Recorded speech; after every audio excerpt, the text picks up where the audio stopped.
What up? What up? It's your man Sean P coming in live. This is Sean P Experience, man. How y'all doing out there? I'm your host, Sean P, self-published author, radio personality of Truth Be Told podcast, one part of the Griot podcast. And we are here today with Sitting with the Griot.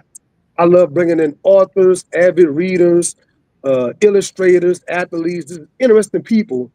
Talk about the nuts and bolts of what they do. And today, I have an amazing, brilliant scholar in her own right, Dr. Monique Liston. How you doing today? I'm good. How are you? I'm doing fantastic, man. Excited, ready for this show. We have a lot of ground to cover. I'm gonna try to get to it fast as we can. I cannot wait. It's gonna be a banger. It's gonna be a good one. We're gonna light it up, right? Let me do your official introduction. Okay. What happens when Black identity is loved, protected, and defended as we learn and unlearn together?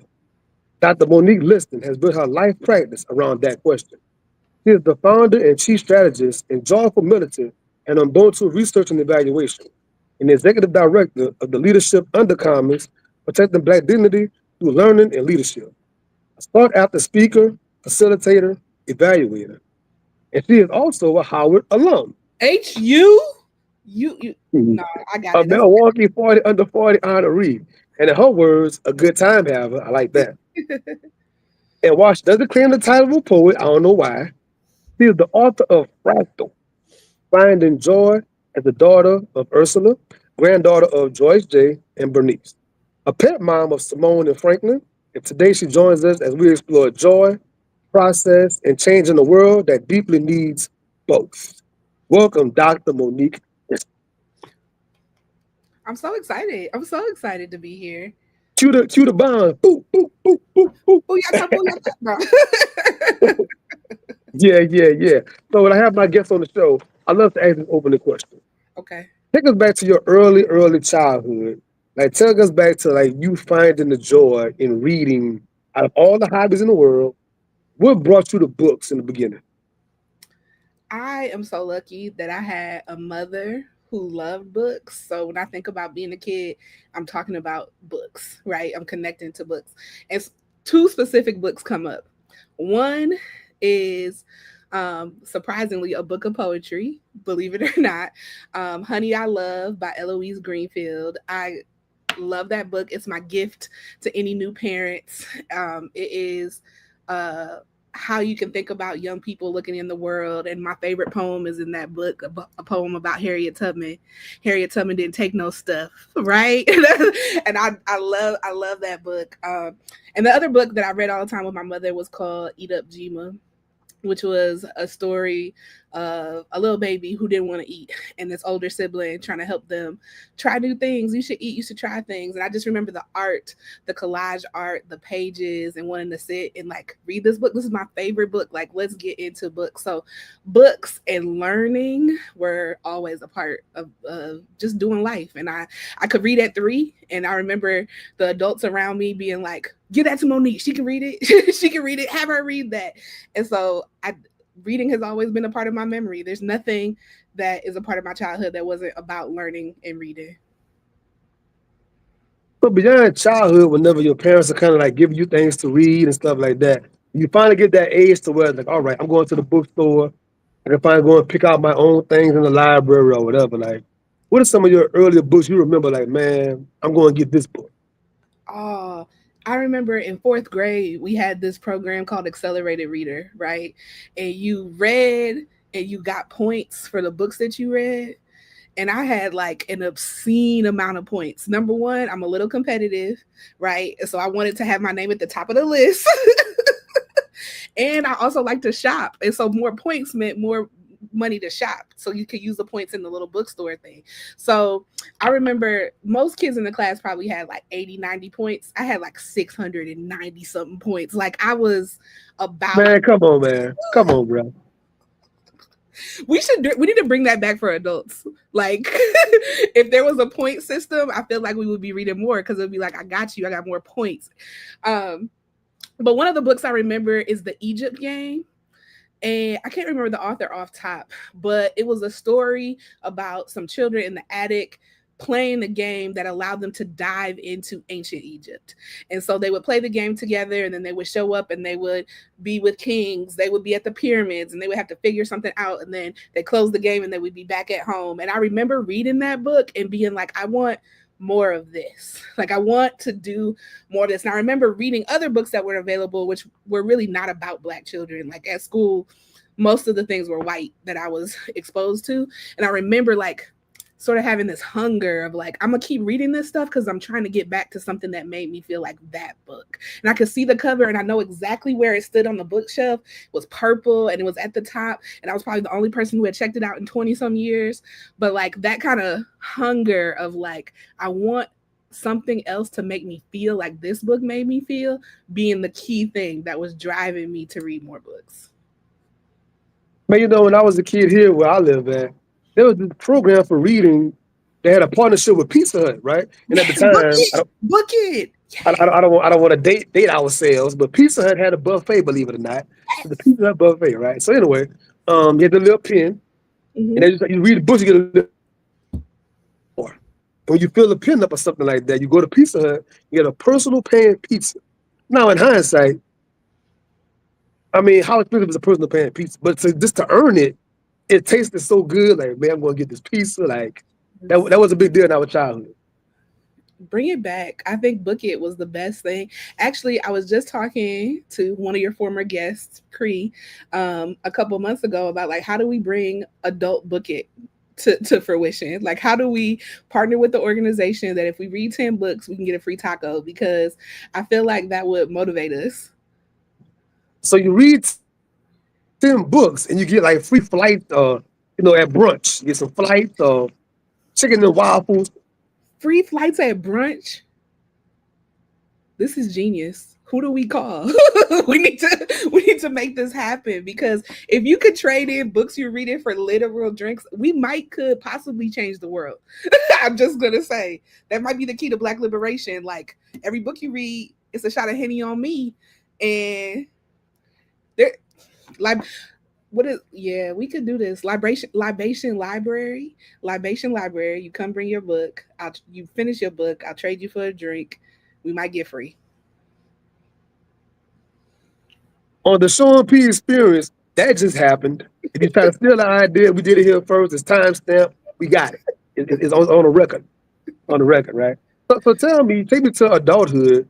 How does your love of reading help inform your work, your current work? Ooh, yeah. I mean, the you can read your way out of anything. That's my fundamental belief. Now, it may be arrogant, but I actually believe, like, given any situation, there's a book or several books on it. And if I can read them, I can figure it out. So if we on an airplane, as long as there's a book right there that's telling me how to fly the plane, I will figure it out. I can figure it out. And so right now in my work, we embed reading as a part of. I own a business. I have employees, and reading is a part of the job expectation. As in, everybody has their job title, they know what they're doing, they're expected to read. I had met with the elder some years ago. I had gotten fired from a job and was trying to figure out what I was doing next in my life. And I had a conversation with him, and he was like, no matter what, we have to keep studying. Like if we don't continue to study, we won't get where we need to go. So wherever you do, wherever you set up, whoever you work with, if you're thinking about how can Black folks get free, make sure you incorporate study. Make that a part of the work. And so echoing that, every time I've set up my work, thinking about how do we do this job, it's always been centered around what do we read together? Because what we read together is going to help us figure out how we do this. How do we build community together? How do we have relationships with each other? How do we think about freedom? And so to me, there's no other way to be. There's no other way to organize.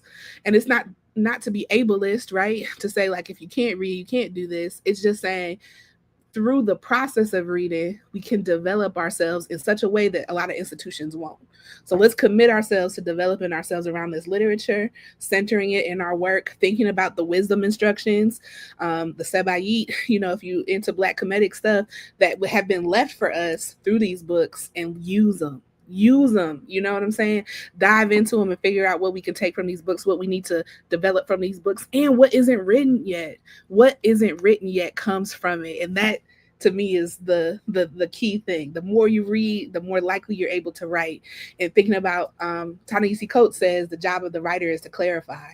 And so if we're in a situation like we are now politically, where like people don't understand where to go, how we should, well, you need writers to clarify the moment. And getting the writers to clarify the moment comes from folks being committed to reading. So Man, that was a grand slam. You know what? The show is over with. I was Sean Peter. I'm your host. It's been a great show. I'll let y'all next time on Sean Peter. That was a fire answer. That was a very fire answer. Let's talk about defining Black liberation. How do you define Black liberation in your own terms, and what does it feel like in practice? woo, woo. I talk about Black liberation in terms of imagine the future and Black people being in the future without Blackness or being Black being a burden, right? So imagining, even though I don't consider my Blackness a burden, it's counted against me in some ways, right? Like you're a Black owned business owner or you're a Black woman. There's all these ways in which, because I have that as a part of my identity, it's working against me. Well, I believe that there's a future and that Black people are in the future and they're in their future, and Black has no negative connotation. And I care about that future so much that I'm going to start operating like that future is true. And like the most liberated thing is trying to get there. But if you have read the book Radical Dharma, I really appreciate this idea of even our ideas of liberation are connected to the colonialism we're living under right now. And so there is a freedom that I can't even understand that's beyond that I also want to work to. I think the language that Reverend Angel uses in that book is a freedom as yet unknown. And I love that idea of like even my concepts of liberation are liberating me from the oppression that I know. There's a way of being in this world that I can't conceive of yet because of how oppressed I am. And that's really, so beyond liberation is really where I'm trying to go. So Black liberation for me is about, can we conceive at least not being encumbered, overwhelmed, stagnated, troubled, concerned by this idea of race? Can we get past that one component? And if we do, then we can start thinking about the freedom as yet unknown. What you're saying remind me of a few books, fictional books. The book that came out last year that was a big old wave on social media, Sky Full of Elephants, and the brothers imagining, off the top, a world without other people. I And love that. how do we operate amongst each other when it's just us? Yeah. What does that look like, right? Also, is the book I think it's called 40 Acres, I believe. I haven't finished reading it yet, but 40 Acres is another one that's kind of sort of like that. And there's one book called The Promised Land. I covered the author last year on the show. And in his book, the same way, as the book is going along, you have less and less of other people. But how do we commune with each other? How do we police each other? How do we grow together? How do we reimagine outside of what we know? Yeah. So as that unknown, like, what does that look like? There's this idea that there's a sense of me, a sense of Monique that's not raced, that's not gendered, that's not ability, that's not classed. There's a Monique in here that's not a Black woman in the Midwest. And I want to get to a world where that version of Monique gets a chance to exist. And so it's helpful. I'm glad you mentioned Sky Full of Elephants, of which Howard is a major player in. Even in the radical imaginations, people are coming through Howard, just letting you know.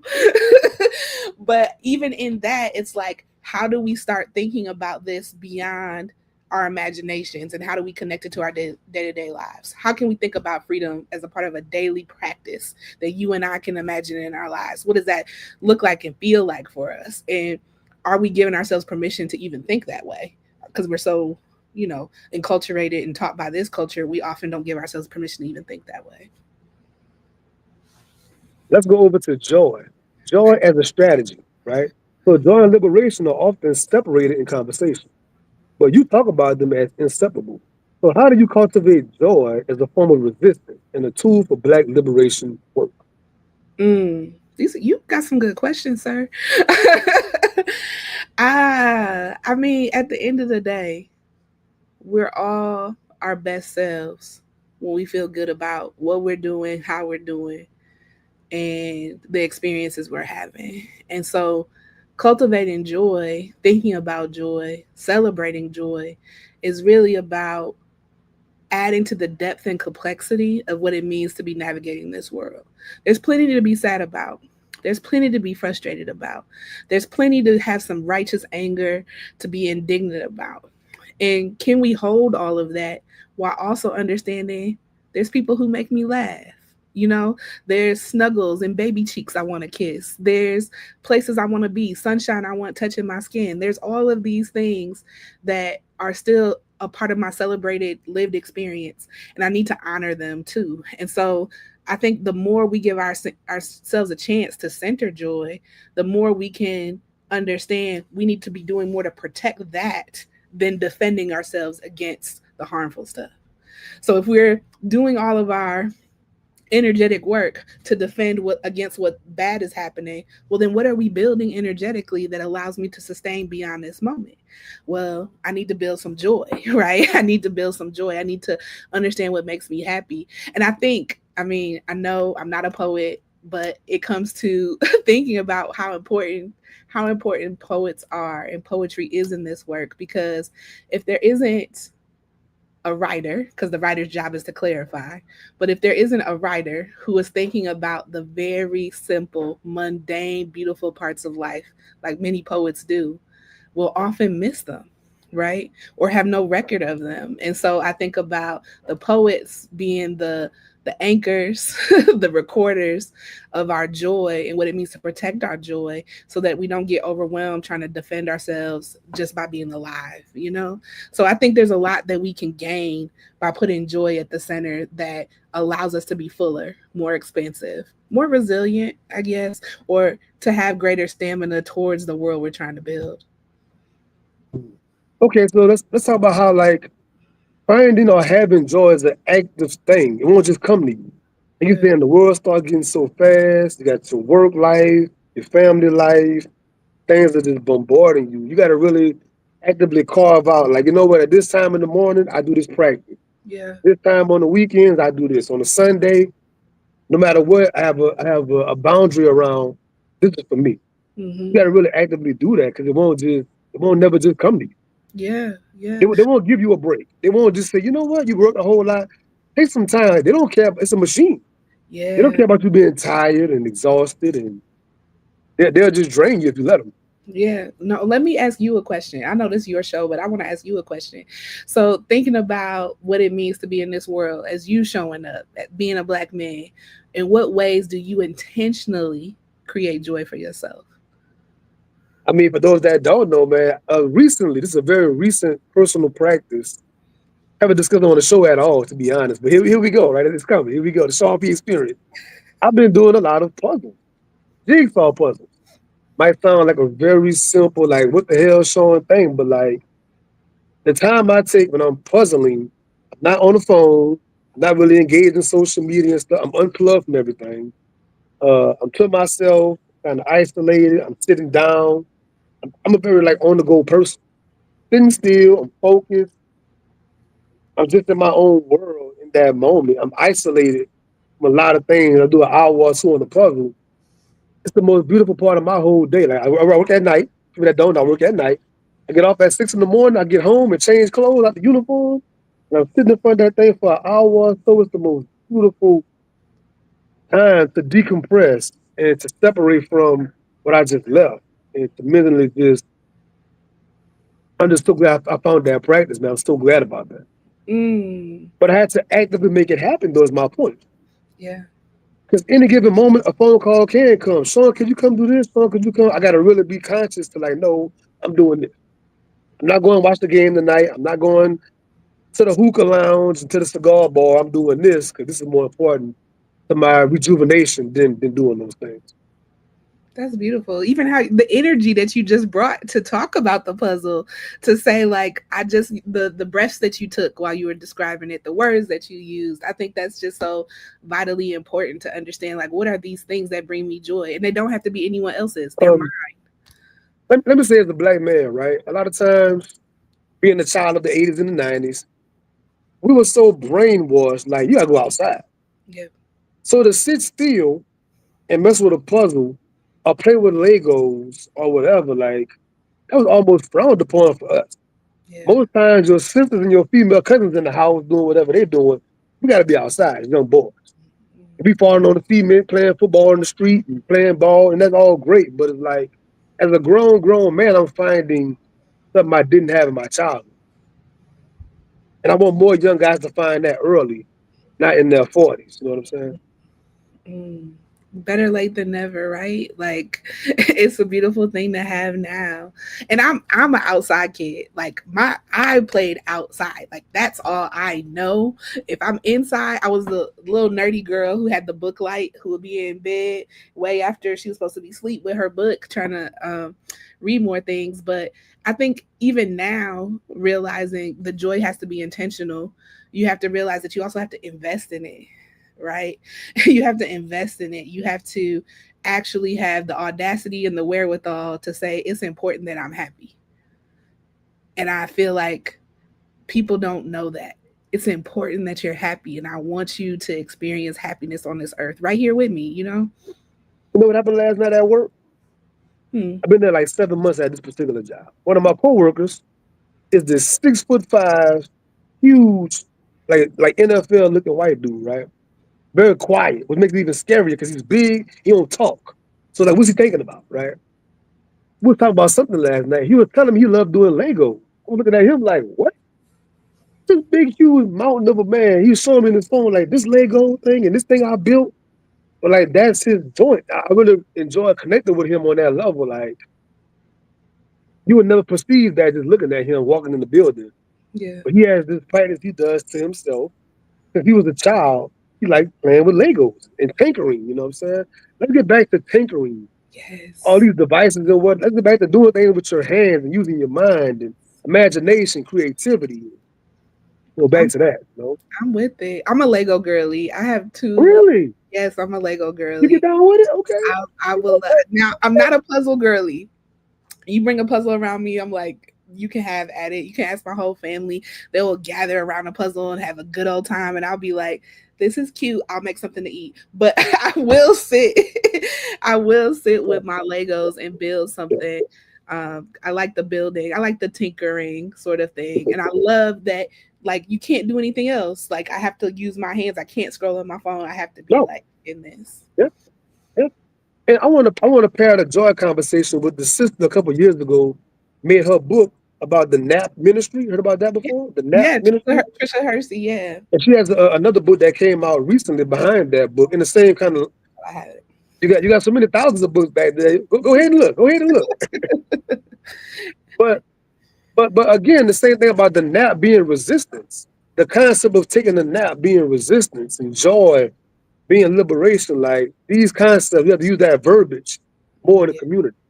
Yeah, it's hard. It's a hard balance because you also think about the civil rights mantra: "We who believe in freedom cannot rest." Right, and I'll be completely honest. I do hold that. Right, I do hold that, and I do believe that rest is important.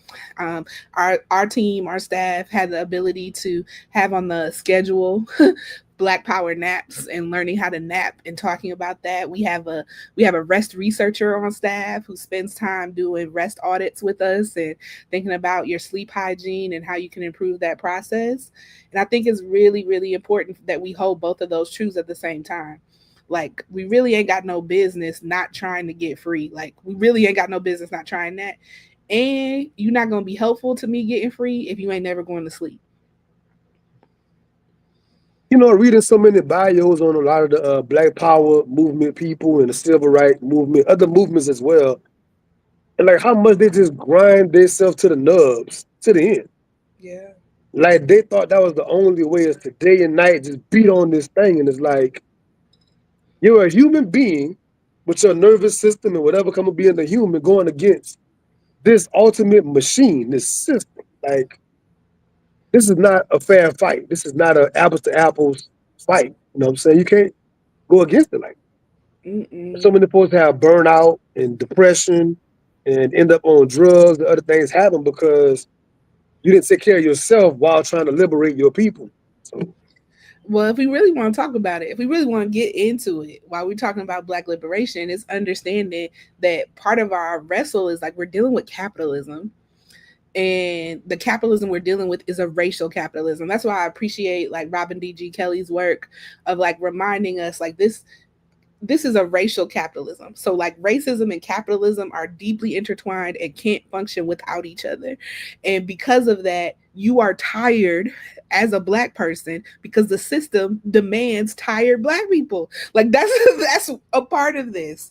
That's a part of this. So whoever's listening, like thinking about the Nap Ministries call, like we got to take naps in order to resist this as a racial system and as a capitalist system. It's kind of our responsibility. It's kind of our protest. So like if we don't do that work, we're actually actively playing into the system, playing into our own eh, oppression. you know what? With that being said, as an athlete, right? Coaches always said one thing: when you're in the game, you make the most mistakes when you're tired. You have the most mental lapse when you're tired. You do the most things you wouldn't do when you're fatigued. Yeah. So you're going against yourself and what you're trying to do if you always run down and tired. Yep. Yep. That's how you get hurt. That's how you get hurt. Like I definitely I weightlifted competitively when I was in high school, and like just remembering what it meant for you to get tired meant that was the next step to an injury, right? And it's like you got to admit like I'm tired. And the tiredness, you need to pause, you need to, and it's not that you didn't want to build up stamina or be strong, but like if your ego gets in the way that hard, you just want to set yourself up for physical failure, and that's not helpful at all. And so I agree of like in the same regard, if we're not going to take a nap, if we're not going to rest, you're setting yourself up for failure, and it's going to hurt. It's going to hurt. It's going to be harmful. It's going to be harmful to you. It's going to be harmful to your family. It's going to be harmful to your loved ones. Like rest, rest. And let's bring up something we talked about a couple of days ago, but it's good for this point in the podcast about the difference between stamina and like resistance, being resilient. Yeah, So resilience. break Yep. break that down for the family. Stamina versus resilience. I just love it. I was having a conversation with program officer at a foundation, and we were talking about the way resilience has been used in my dissertation research. I actually actively call out resilience as one of the most harmful measures that exists for well-being of Black children, because what you are saying when you put resilience out there is that resilience, grit, all of these type of measures are thrive despite measures, as in you're measuring how they're able to thrive despite the system intentionally attempting to kill them. Like you're measuring them against that, and that's despicable at best. Right? And so when we put those resilience out there, those resilience measures out there, we're thinking about the affronts to my personal dignity that occur, and then we're judging me based on the way that I respond to those affronts to my dignity. I call that humiliation in my research. So every time I'm humiliated, if I get humiliated and you get humiliated, we might have two different responses. I might cuss somebody out, you might retreat, right? And on a different day, you might cut somebody out. And on a different day, I might fight somebody. But at the end of the day, why are we talking about our responses and instead talking about the people creating this sense of humiliation, right? And that's where the measure of resilience becomes problematic. Of like, you're talking about the way I'm responding to it instead of dealing with the system creating it. And because of that, I really appreciated the idea of thinking about stamina differently. And the conversation itself was people talk about fatigue, racial battle fatigue, right? You get tired of talking about issues with race, especially in mixed company, white people talking about the Black folks. What I don't have a lot of time for is when white folks talk about they got racial battle fatigue. And I'm like, you just came to this conversation. This conversation, you just came here today, and when we leave it, you'll be done. This is my everyday life. And the reflection that this program officer was saying was like, that right there is the stamina that Black people have. That's the stamina that Black people have. And like, yeah, I can have this conversation because I'm Black every day. I'm black every single day. Every single day. There's no off day. There's no sixth day. I can't call in. No, I am black every single day. So no matter what's going on, I have to build the stamina to celebrate my aliveness every single day. Even if I don't want to, in order for me to be alive, I have to do this. And so having this conversation about me being resilient when you don't even have the stamina to be with me in this conversation is asinine. You know what I'm saying? Like, stop trying to compete with me around something that you don't even know how to hold. And having that resilient conversation about like what you can withstand, it almost feeds into that whole survival of the fittest kind of a conversation. Which is kind of like the whole COVID-19 thing, right? Where it's like, well, these people are older people anyway, or these people have pre-existing conditions anyway, as if they don't deserve to live past this thing. And if you're already healthy, then you're gonna survive and then you'll make it. And that's gonna be enough. Like that's crazy ideology, man. That's crazy. And this is literal policy. Like, this is literal governance. This is a literal American systems at work. That logic is used. This big beautiful bill that was passed is really built on that idea that unless you are actively creating money in this economy, you are not useful. You are a burden, and we should figure out a way to dispose of you. Right? And that's the part of, I mean, I'm gonna say this. We here, right? The thing that gets me is like, whiteness is so weak. If whiteness wasn't as weak as it was, we talk about white supremacy, we talk about white power, we talk about all this. If it wasn't as weak as it was, it wouldn't go out of the way to defend itself from natural human things. From regular things like building decent human beings or having healthy conversations. It wouldn't be an issue if people were strong enough to actually deal with the world as it is. And so the weakness of whiteness is actually something that really blows my mind, because all of these policies and all these things are set up to protect the weakest of us, which isn't about ability, it isn't about intellectual capability. It's often white people centering themselves as the weakest among us and building policies to make sure that no one else can protect themselves. That's what we get from reading, right? Like, being able to give that kind of critique and analysis of like, this is where we are, this is what it means to be liberated, and this is why we tied up in it. Love it. Love it.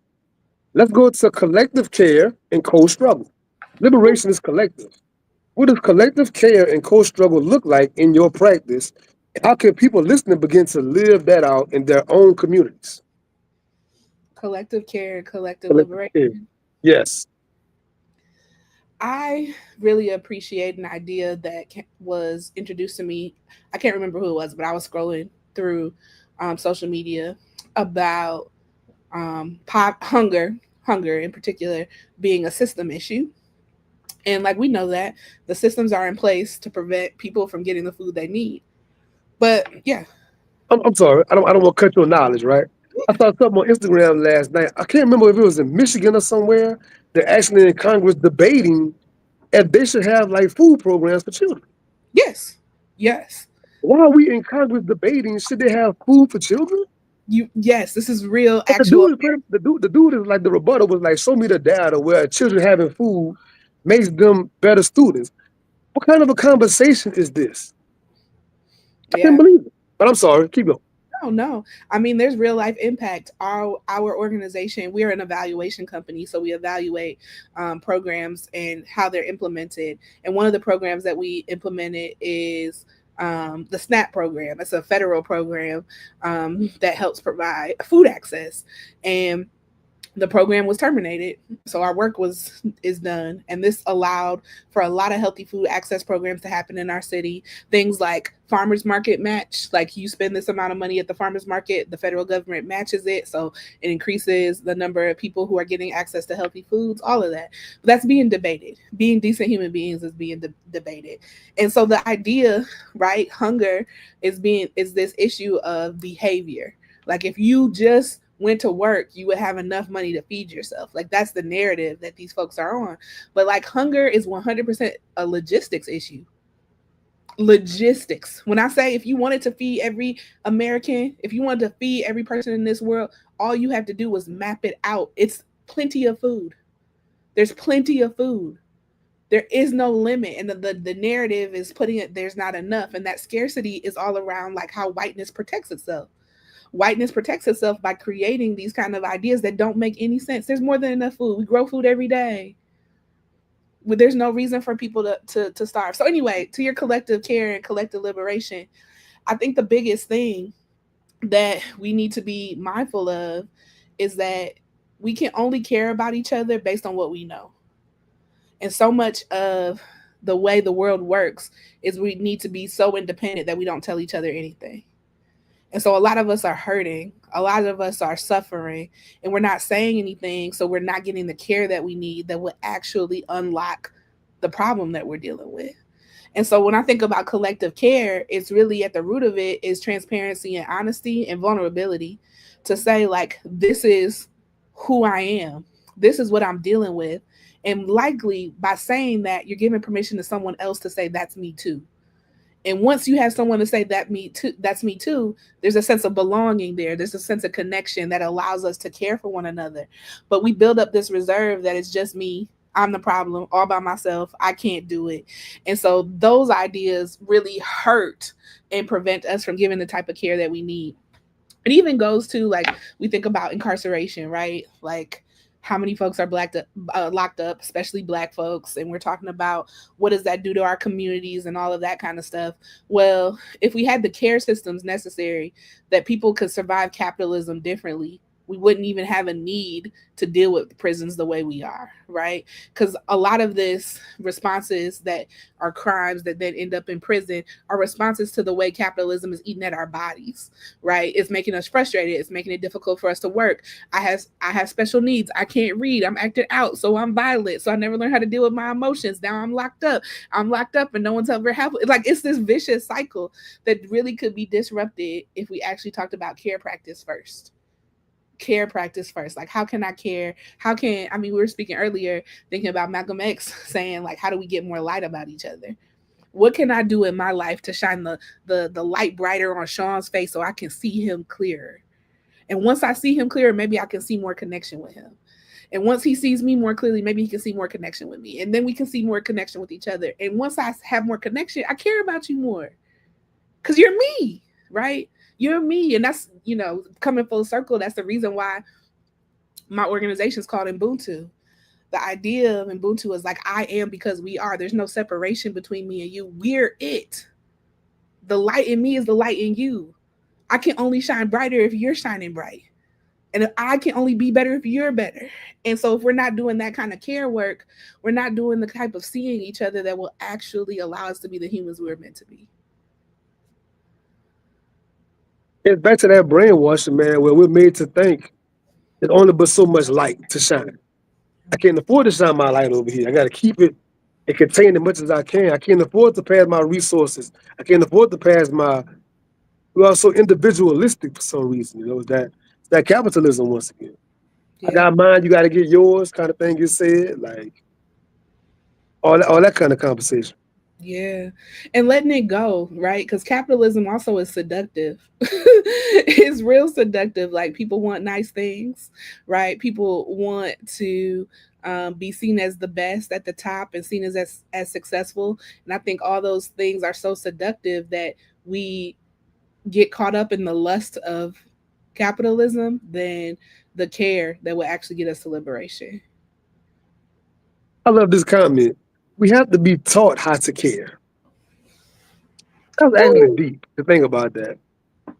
Who We have to taught be you how to taught. care? Who taught That's you how to care? crazy. 'Cause I think about my grandparents and my parents. Like, luckily, from a baby, witnessing how much care they have for everybody that ever came to our house, for the community, until the grave, the much care, like, it's second nature to me.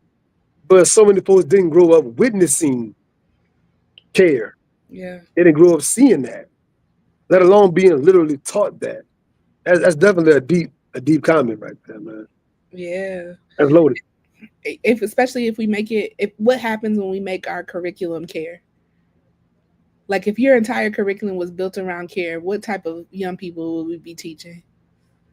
Right? Like, if at the end of the day you came out of kindergarten with a care quotient, Right? Like, we're not worried about nothing else other than, do you care about the other people around you well enough? Can you demonstrate that? Are you activating on it? And as a parent, are you teaching that lesson to your children? I mean, whenever our kids were small, taking them to the actual nursing home, my daughter in particular, and making a little Easter basket and going room to room, passing out to the people in the nursing home and all that. Like, she loved doing it. She was excited to do it. So you just instilling that kind of emotion early. Like, I feel so good giving something. Yeah. I Yeah. feel so good taking care of somebody else. I feel so good letting something go. Yeah. And that has to be taught, I think. Yeah. It was, we talked about this a while ago, but one of the things that's always been important to me is that there's no such thing as like having knowledge in isolation, right? Like, I think about my professor, my beloved mentor, Dr. Gregory Carr. He always taught us about the ground rules for intellectual work, right? We be present, we read and write, and we speak to after. And speaking to after is this idea that everything that I learn, I'm responsible for. And because I'm responsible for it, if I learn it, that means you know it. Everyone around me knows it. And to me, that's making sure that our learning, our scholarship, our reading, our intellectual work is a care practice. I care so much about y'all. I'm gonna do everything in my power to study. And I know that was embedded in me through him. Like, I have great care practice in my family that I've learned about. I have amazing siblings who support me. But thinking about as an adult, where I'm even getting more care practices and understanding this intellectual work, this book stuff is a care practice. And if we are doing it for any reason, it's not for my ego.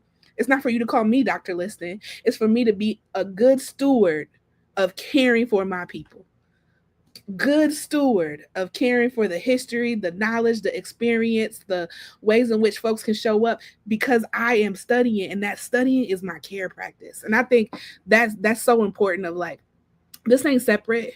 Care is science, care is math, care is engineering, care is how you love, care is in all of this. And if we don't put care at the center of it, we then think care is something secondary, tertiary, something that we can add on at the end, when care is really at the center. We'll do a little pivot right quick and talk about your poetic offering, Fractal. Fractal. So you say in the acknowledgement section, I am not a poet. Even on Instagram, it says not a poet for some reason. I'm not a poet. I am barely a writer. But I am most definitely committed to healing work, and poetry is healing work. So tell me why you chose to use those opening words. And do you still feel that way? Do you still think you're not a poet? And tell us about poetry being healing work. Um, Good question. I really respect process and craft. And I know so many people, I'm looking at the comments. I know so many people who have been poets their whole lives. Poetry has been embedded in the way they think, the way they move, the way they see the world. And I think that's so beautiful. And I never want to dishonor that or discredit that. And I know, because of a title in front of my name or letters at the end of my name, people tend to pay attention to what I'm saying or doing, and I don't want to take up space like that. There's people who've been students of the craft. Those are poets. Respect the poets. Respect the poets.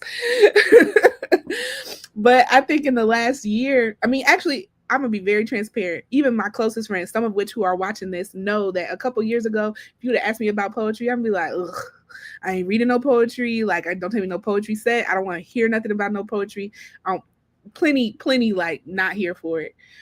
But I read this book, because books will teach you about things, called Black Aliveness and the Poetics of Being by Kevin Kwashi. And in that book, the most beautiful sentiment was expressed to me, and it stuck with me. He is talking about the feminist scholar Barbara Christian in conversation with Audre Lorde. They are really great friends, and Audre Lorde had delivered a beautiful speech at the Modern Language Association conference, and I want to say 1970. And she delivered it, and Barbara Christian, her friend, who's also a scholar, wrote her a letter. And in that letter, she said, "Can I say again how alive you being alive makes me feel? Can I say again how alive you being alive makes me feel. That sentiment, I have sent it to my friends to let them know, like, I think you're it. You being human in front of my face right now is making me feel more ready to do this thing. And the fact that that expression was given, it wasn't about your performance. These comments are hilarious. It wasn't about the performance. It wasn't about what you did. It's just the fact that you're on this planet and sharing time and space and energy with me. Of course I want to celebrate you. And in that, so that idea stuck with me, and it's like it has blossomed into this romantic relationship I'm having with poetry. Because if that is the way I can convey the sentiment of how I feel about my friends, of how I feel about the people who are in my circle, then I need to get deeper into understanding poetry as a device that connects us to understanding how we can get free. That was it. So no, I'm Yeah. not a poet. I'm not a poet, but I Man, we go, respect poetry. okay, let's do this. I love asking my poet friends this. When do you know you're a poet? You said it, poet friends. I'm not a poet. We gonna do this. Let's take this walk, right? Okay. I ask my poet friends, Okay. do you know you're a poet when you're sitting at 2 in the morning writing to yourself, doing the practice? Are you a poet then? Or you're on an actual stage doing the open mic or doing the slam and sharing with the open audience? Are you a poet then? And you have an actual printed, published book. Are Mhm. you a poet whenever your words are printed, you know, for eternity? At what point do you say, you know what, I am a poet? When do you embrace being a poet? What's your answer to that question? That's a good question. Um, Maybe I am a poet.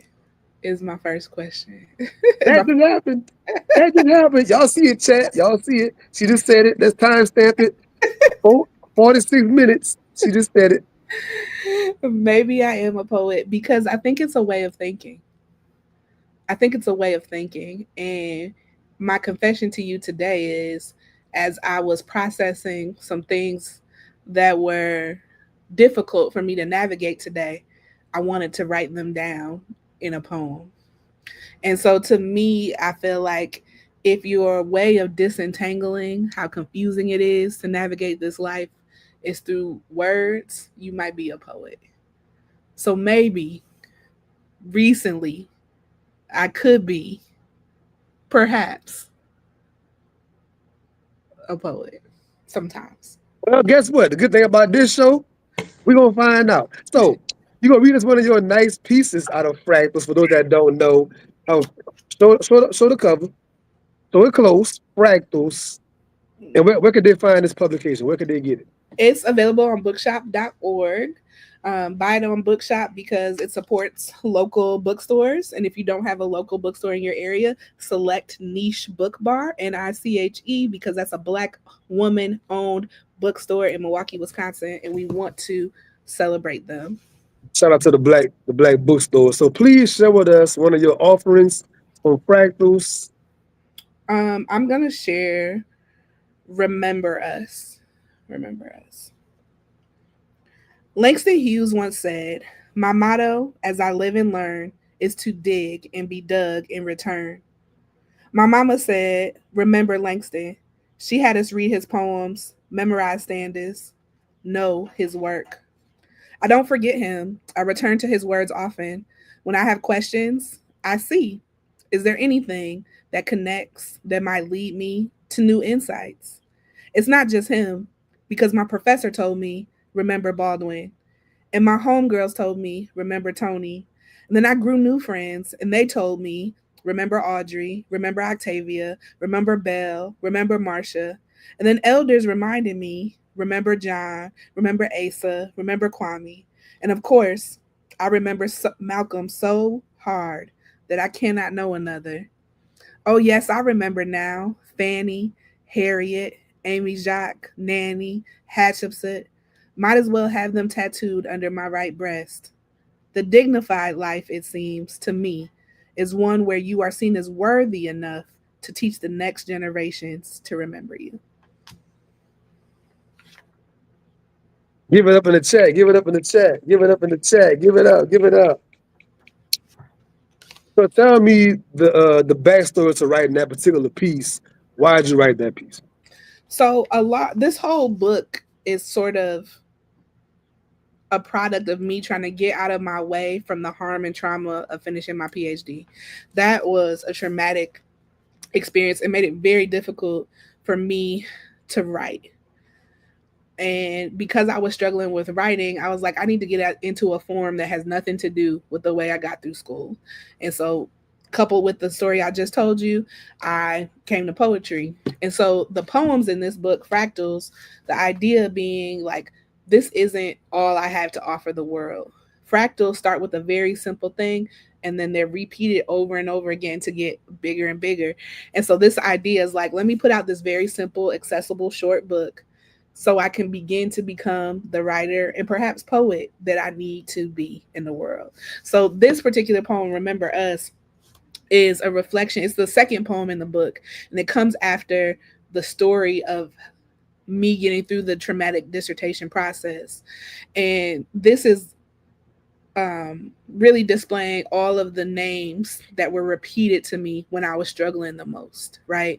So my mother, when I was young, kept reminding me about Langston Hughes. Like she quoted Langston Hughes to me all the time. And then I got to school and like was talking about James Baldwin and Toni Morrison as if I knew them personally. And then I got exposed to Black feminist thinking, so I got some of those names. And so just remembering that if my whole research was around this concept of understanding dignity, and these were the people who were supporting me, it seems as if that dignity really is a product of a life in which people want to remember you. And if they're trying to make sure that you're remembered, that's a dignified life. So it was just a reflection of like the gratitude to some extent, a libation to some extent of the folks who were really mentally, intellectually grounding me to get through that process. Now, if you can, you have a very interesting way you structure your actual poetry. They got to see it, the way you type it out. Could you show a page like that? Is that possible to like show the audience what I'm Sure. talking about? They got to see it. I appreciate it. Well, It's a maybe this. very unique, yeah, very unique way you structure your pieces. So, could you tell us like why do you write in that particular way? So it didn't start that way. I wrote things out, and a friend of mine, Hess, shout out to Hess. Hess might be listening. Who is a poet, said it's very interesting. You might consider how you use the white space on the page. And so I sat with it because feedback is the most valuable currency. It might be the hallmark of a good friend. A hallmark of a good friend is some feedback you can use. Okay, we'll come back to that. But in that made me say, like, how can I use the white space? And so then I began to look at what I'm saying and then use the words to try to convey the energy of what I'm saying in here. And I feel connected to that since then. That's how I write all of my things, of like, how do I convey the line to literally physically on the page using the white space. There's probably something even poetic about how I can use the white space to highlight the Black words. You know what I'm saying? And so maybe I can do that some more. But being able to do that allowed to me for the poems to be more descriptive, to really like let people know what I'm talking about. Yeah. In your preface, you said, beyond merely reflecting current realities, poetry is a powerful mechanism for imagining new possibilities and futures. So tell us about the aspect of poetry for you. Poetry creating new realities, possibilities, futures. Like I was saying before, I think poetry allows folks to speak very concretely about the small, right? The itty bitty, the tiny. I think the most attractive and romantic poems give you a sense of immediate recognition of a moment, right? A moment in time, an experience you might have felt. And I think that allows us to be more intentional to imagining how do we protect the most precious of moments and how do we address the most harmful of moments when we feel them more resonantly through poetry. And so if we answer those questions, that's future building, right? If I have a chance to say this is what brings you the most joy that I can convey in 10 or less words, then I'm like, this is what brings you joy and I need to do everything I can to protect it. It's not an essay. It's 10 words. And I think the economy of talking very concretely and definitively about a thing helps you imagine a future in which these are the things that we protect, that we want to feel, that we want to pronounce. And I just think that's a beautiful thing. Now, I'm learning. I am a student of poetry at best. Okay. Maybe if I'm saying I'm a poet, I'm studying and just learning about what people have expressed that I had no idea about because I was hiding from reading poetry. I was only reading, nonfiction work or even a fictional story that was following very traditional formats. And so the permission that I gave to even think even more like Claudine Rankin, Citizen, and that's like lyric poem where you get some essay and some poetry mixed into that. That was like a taste. I can handle that, but the more creative pieces like Zong and things like that, getting into that and understanding like poetry can actually take you to a more descriptive sense of self than anything else can. Has your poetry practices spilled over into some of your other writing thus far that you noticed? Like, as you're writing something that's not in that format, you still have certain kind of phrases you put together, how you word it. Are you noticing Yeah. that? Yeah, I think I noticed it, and I do a lot of speaking, and so I think of how it shows up there. Also, use it in evaluation. There's a lot of poets who do the technical work of evaluating, like I do, and so there's actually poetic strategies that are used in research and evaluation that people can use to analyze a moment. I actually went to a whole workshop where we learned about how we can use poetry for a group going through a process to evaluate what just happened. And I think using some of those creative tools allows me to connect and be more illustrative about what is an experience that people can go through that describes how to evaluate a moment. So like if we participate in a program together, we could fill out a survey, circle 1 through 5, or we can co-write a poem that said this is what our experience is together, which is much richer, right? Much richer for us to talk about than it is I gave it a 5, you gave it a 4. Yeah, having my guest on the show a few months ago, Emily Rumble, in her book "Bibliotherapy in the Bronx." So I believe Cree did Cree Miles in the chat did the forward for that book and things of that nature, man. Blurb, right? Um, Speaking about bibliotherapy in the classroom, using poetry and hip hop and battle rap and all these things in the classroom setting to connect with our children more, our experiences, our culture, how we use language. I mean, I love those kind of conversations, man. Yeah. What Tony say? Like we do language because it's the measure of our lives. Like I really appreciate that. Like we do language. It's an action, and we play with it. We add to it. We change it. We add some salt to it. We add some sprinkles to it. Like we do all kind of things to language, and I appreciate that idea. We do language that it might be the measure of our lives, right? Like what we said, the words we put out there are it. Yeah, yeah, sure. So let's go into a practice conversation right quick. Let's talk about the morning pages.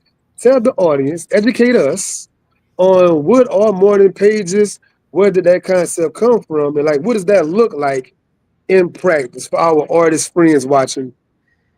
I am no expert, right? And I'm gonna shout out all the folks who are watching right now who are like Monique barely is doing her morning pages, but I hear y'all. We're here now talking about its benefits, though. Okay, so we can all grow.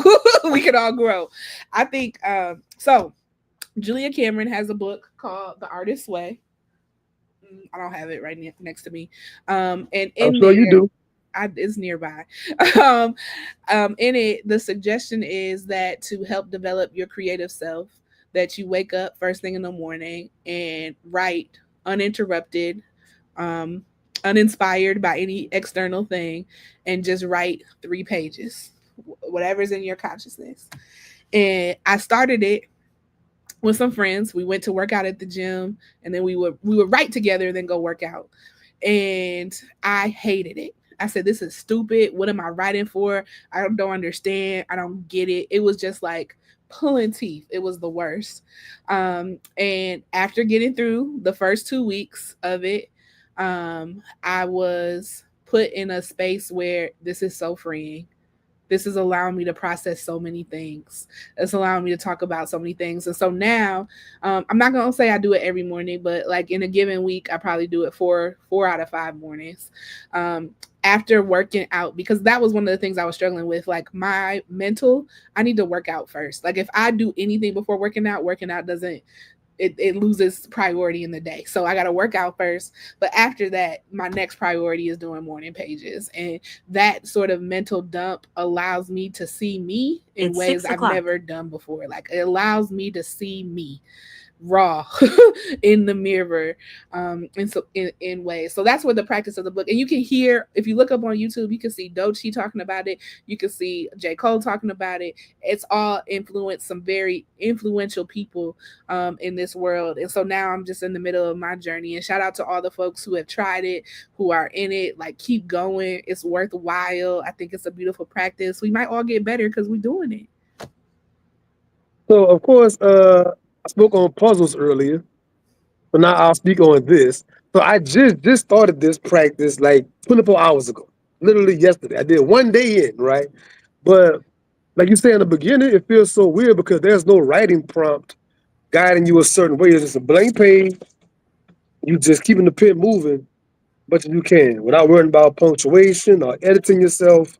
You just going. But it's like once you start doing it, I had ideas in my mind from months ago that was just floating, but like putting it in my literal handwriting, writing in cursive, like Kanye West said, write my cursives in cursive, right? The act of doing that, it started to really crystallize some ideas for me and making them more concrete. Even having action steps to go out there and do after I finish. Like that one day of doing it, I can see where it might lead. So I plan on doing it for another few weeks at least to see how I feel about it. I plan I'm a on incorporating that. I'm gonna check. I'm gonna check. I'm gonna be like, "Are you doing your morning pages?" I appreciate the collective accountability around it too. I have several people who I'm checking in around morning pages, and I think it's bettering us all. And the worst thing that's gonna happen is we wrote more things down, and that's the best possible thing we could do. You know? I know for some writers, they have quote unquote writer's block or whatever. It's just a matter of getting the pen moving. Like you sitting there, you feel stuck. Yeah, Like the next word just won't come out. But doing yeah, the practice like this, where you just finding a way just to move the pen, you can leave morning pages and go to your actual what you're writing for a publication. And the flow is already it's like a warm up before you go to the gym and actually go to the hard lifting. You do the actual band work and other kind of little warm up things that might look silly. When I go approach the actual barbell, my joints and my shoulders are ready to bear this weight. So it's like getting this is the band work, you know. yeah. I can even say that since doing morning pages more consistently, I've been able to come to writing more open, right? Not like, oh, another writing task, or oh, I can't believe I'm doing it. It's like I'm coming to write it like, oh, I'm excited I get to write about this now. I'm excited that I'm about to engage about this. And I'm old school. I like to write with pen and paper. I want my pen on the page. I want to feel the ink hitting the paper fibers. And so there's something meditative just around doing that exercise. The other note about it, and it's like you said, is like you shouldn't pick up your pen. You need to just keep going. Just keep going. Don't stop. I want to land on this, right? Because I want to get this education for the community. Let's talk about zines, right? The zine concept was new to me until I met you. So you have a zine you released recently, like Yes. a few weeks ago. You just released the zine. Tell Yeah. us what are zines, like historically, the importance of zines, and what you just released.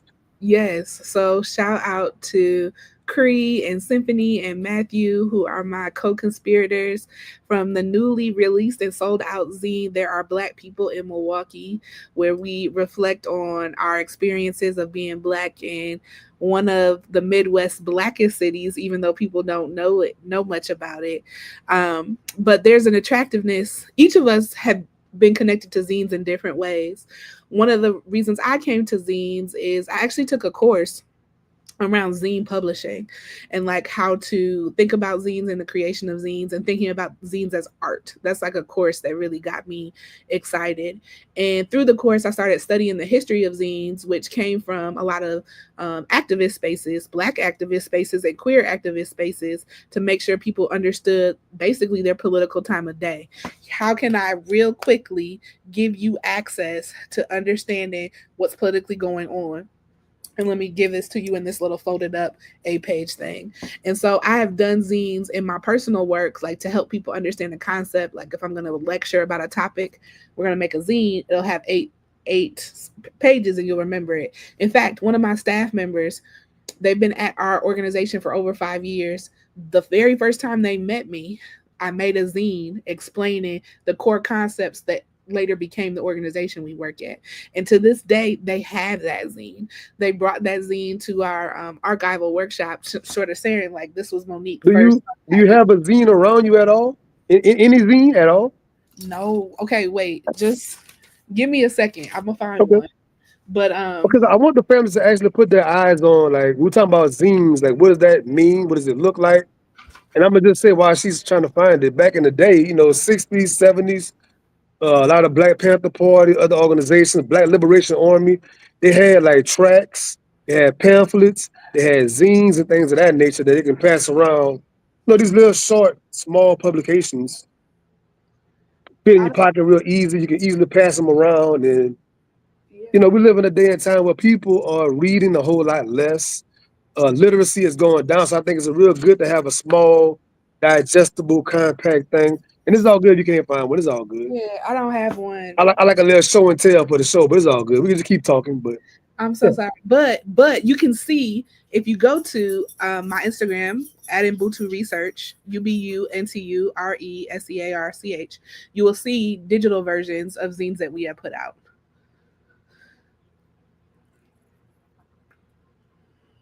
Yes, I love zines.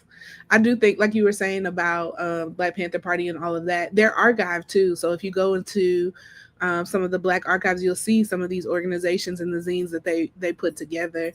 And I think honoring that memory is important. Also, zines are also important because it's a form of independent publishing, and we know that publishing traditionally is wrapped up in a lot of classist stuff, right? And if you don't have access to like fight through that classism to put a book out there, what's your alternative is to do it. There's independent publishing, which still takes like time and resources. Like if you don't have the money or time to do it, perhaps you can do a zine. And the mechanisms people use to put out zines were often shared with churches. So like churches are already printing bulletins and already doing funeral programs. So if you use the same machine that they're using, it could be set up that way and you can use it for your political aims.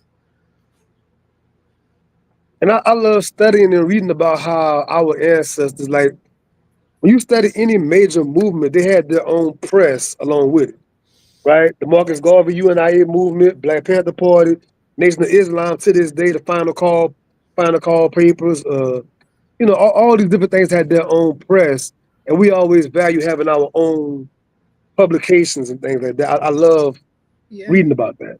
You know what's crazy? My best friend from college, shout out to Noah Gibson Hunter. She got her master's at NYU and she did her research around the portrayal of women in the Black Star paper. She talks specifically what ideologies around beauty and, well, not just beauty, but like how beauty was a part of the culture but secondary, but very important or central, that women were centered. So she talks about the gender dynamics in the press at that time and how active and central women are. And we're still talking about women not being central in the press today, right? It's 2025. And in 1919, the Black women were at the center of that press. And we also know like the history of all of the related publications to some of our early civil rights movement work where Tell the them women. about Ida B. Wells had her own Yeah. press down there in Memphis, right? Before they Yeah. burned it down. Okay, let's talk about the violence. That's a whole nother situation. But to honor the legacy of the investigative journalists and the women who are like, we got to get this story out, coming from this tradition and how zines work within it. So you have another one coming in August, correct? Yes, a Black August version is So dropping. tell us about it. Tell us about it. Excited. So we're honoring Black August, which is an opportunity for us to do political education around abolition, talk about what it means to be a political prisoner, and we're talking about in the relationship of the city of Milwaukee. And so we're talking about what our own lived experience has been, what metaphorically has imprisoned us as we tried to practice abolition, and where do we learn these kind of concepts of like being abolitionist. Like it's not just a word, it's an actual political practice. How do we do that? How do we hold that central to our work? So that'll be the issue coming out in August. Stay tuned. I love that, man. Last year on the Griots podcast, we talked about black societies and black organizations and things like that. In August, I covered George Jackson, Yes. and the Soda Dad Brothers and things like that Yes. on the Griots podcast. Yeah, yeah. Yes. Very important. It's very important because then there's such connection to going back to books, right? That whole interaction about Black August and George Jackson has everything to do with why we know and care about Angela Davis, right? Because she was associated with that. That was a part of why that police hunt, why she got arrested. These folks were like in defense of that. Let's free Angela. And all of that is wrapped up into the book that we know as Angela the Biography, which was a best-selling book of a black woman's story. And at that time, she was 30. She didn't even want to write a book. That's not even what she was doing. But shout out Yep. to, Toni It's Morrison. all connected, man. See, again, I talk about this all the time. We're giving these people as if they were made in a vacuum, as they say, right? Yeah. We don't realize, for example, Mary Church Terrell was interacting with this certain person, Yeah. and then Robert Church was interacting with this certain person, and James Baldwin keeping with this certain person. We see them as individuals off, like the Marvel comics, right? Like Incredible Hulk over here and Magneto's over here. Like they're in the same universe, and they're always connected. Yes. And They're social not, they're life. not seeing Angela Davis and Erica Huggins Yes. And in the there's so side. They're not seeing it like, wait a minute, you mean Tupac Shakur mama? Yes, it's all. They're yeah. not teaching it like that. You're getting Yeah. individuals, not the Yes. collective. Back to that conversation, right? Yes, yes. And that's why I was like in socializing, like having drinks, hanging out, dancing. Girl, can you braid my hair? Like those are real conversations that these people that we love and admire. Which I mean, it's why I love Toni Morrison so much. She was very concerned with us knowing, imagining, thinking about the future work of the interior lives of black people, right? So Yes. like, yeah, of course, there was slavery, there was survival, there was resistance, there was fighting, but these people was loving each other in between there. Did you And, know? and, you, and you know what? This is why I love the TV series The Godfather of Harlem so much, right? Because you see all the layers interact together. You got the street gangster Bumpy Johnson and Adam Clayton Powell Jr., the politician and pastor. And you got Malcolm X, the Nation of Islam. You got all the other crime balls, but they're all in the same like ball together. They're not separate.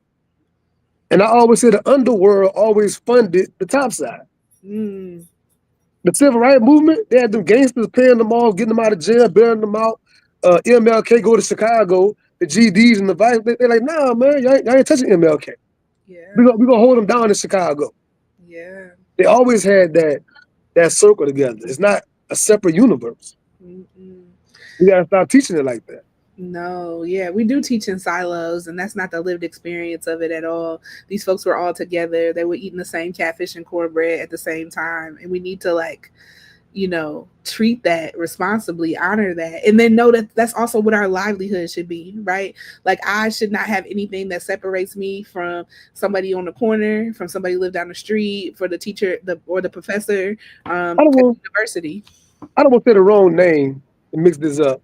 The sister, I think she was in San Francisco or something. Was it Mary Ellen Pleasant or something? And she had like a brothel or something like that in California. But she Hmm. was sending money to John Brown and those guys over there trying to do the insurrection and whatnot. She was funding it on the low. Yeah, She was kicking bread over there, right? Like yeah, they was yeah. all together, man. Yeah. And we don't even know the lengths of which that already happens, because the point is like we don't need to know while it's happening, because things can go awry and that won't be helpful. But like we do know that it is happening, that there's people over here that are funding people over here, and that kind of solidarity, which I think is important, another word that I think we don't talk enough about, is actually what makes us do the work better. Is like we actually understand what solidarity is. I always say that solidarity is minding your business deeply. Like if you mind your business so deep that you do your work so well that you have no other choice but to work alongside me. And I think that's what solidarity is. I'm over here, but like I know I can help you over here with this money, so that's what I'm gonna do. All right. This has been an amazing episode. will you please tell the guests where they can find you, your research company team, the zines, like all the things? Give us the handles, the tags, the places, I'm sites, links. I'm gonna shout out all the folks in the chat that will support me on this because folks are amazing. But you can definitely connect with me on LinkedIn, on Instagram at a Black Woman PhD, spelled out just like it sounds. You can find the book Fractals on bookshop.org.